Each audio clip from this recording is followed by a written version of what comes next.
The renaming and rebranding of the Twitter platform to X is not something that many people were expecting.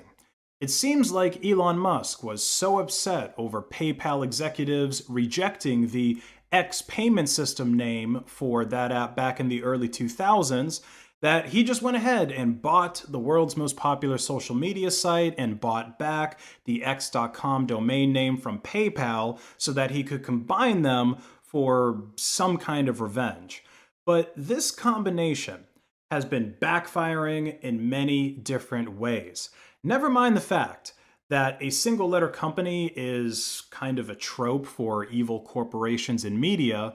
There's already other companies and groups that have made trademark claims to X. Like Meta literally filed a patent for an X trademark just a few years ago. Microsoft has had an X trademark relating to the Xbox game system since 2003. We've got the X Games, we've got Xorg. There's so many X's already. Plus, on the internet, X is more often than not related to pornography. For example, Indonesia has already banned the domain x.com because, according to their Ministry of Communications and Informatics, a previous owner of the site used to host porn there or gambling or one of the many things that are banned on the Indonesian internet. And similar things have happened in other countries where the governments are more strict about what you're able to view online, but those issues are mostly localized. The problems created by the rename in the app stores, though, that affects everyone on mobile, which is the majority of Twitter's users. So when you search for apps in the App Store, and especially when you go on Google or another search engine to try to find apps, the app developers really need to make sure that their listing in that app store has good search engine optimization, or SEO.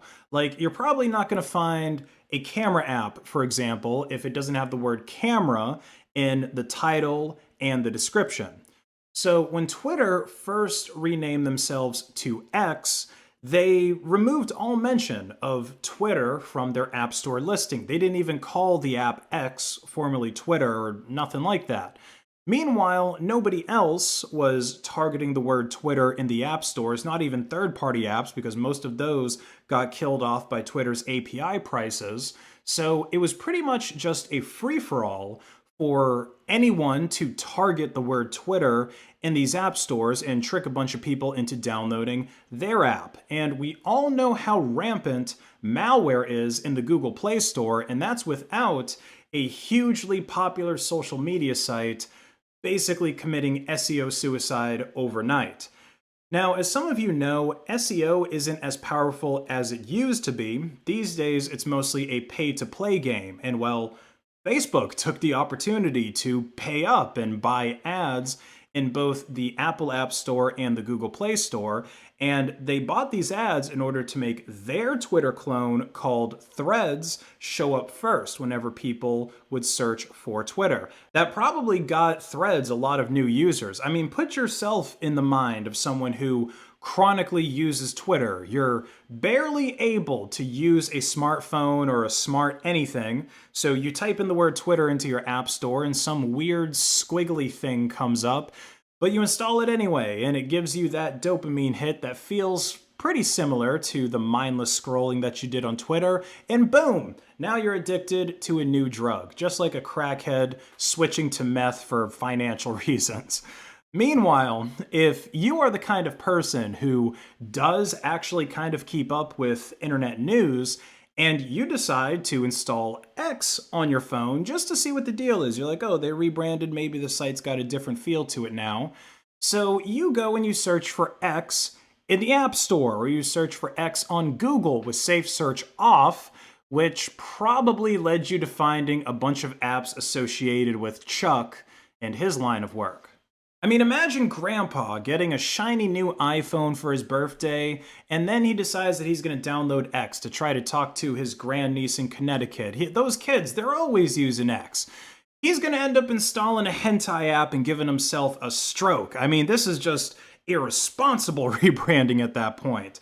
Now, if you thought that SEO drama in the App Store was bad enough, X could end up just getting delisted from app stores altogether if they end up removing the block feature like Elon Musk recently said he wanted to do. Most social media apps, they give you the option to block people or even block specific kinds of content, which I honestly think makes a lot of sense. I'm all for free speech, but I'm also for people being able to cover their eyes or ears to avoid seeing or hearing things that they don't want to hear or see. It's certainly a lot better than canceling people. And blocking people online, it's pretty much just the digital equivalent of that, of covering your eyes and closing your ears. And it turns out having this feature on your social media site is a requirement in order to be listed in the app stores. The specific wording from the Apple Store says that apps must include the ability to block abusive users from the service and a method for filtering objectionable material from being posted to the app. And on the Play Store, they say that apps with user-generated content, so this meaning tweets from people in this case, they must have an in-app system for blocking user-generated content and users. So if these two app stores decide to delist Twitter, the Google Play Store and the Apple App Store, I think that would pretty much tank their user base.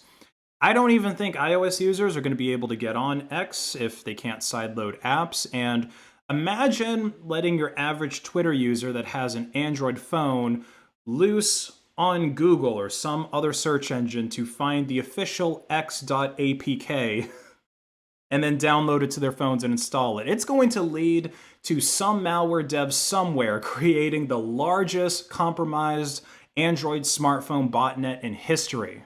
Oh, and speaking of botnets, it turns out that a very large percentage of Elon Musk's followers on X are bots, or at the very least, they use the platform in a way that kind of makes them look like really lazy bots. So, of his 150 million plus followers, 42% of them have no people following them on their accounts, absolutely zero. 72% of the accounts that are following Elon have less than 10 followers, and about 40% of his followers haven't even made any tweets. About 2/3 of his followers have made less than 10 tweets, and finally, over 25% of the accounts that are following Elon Musk have been created since October 27th, 2022, which is the date when he completed his acquisition of Twitter. So either Elon managed to become the most followed guy on that platform with a relatively inactive fan base, or something fishy is going on. If I had to guess, someone at Twitter, like an engineer, probably created some kind of script to create fake accounts for Elon to pump up his numbers, because he wasn't always the most followed. I think Obama or a couple other people had more followers than him. So yeah, they probably just did, some magic in the back end to pump up his numbers so that Elon would now be the most followed account, and the engineers could avoid getting themselves fired, because when Elon first took over Twitter, he was complaining so much about the engagement, especially the lack of engagement on his tweets. He didn't think that there was enough going on.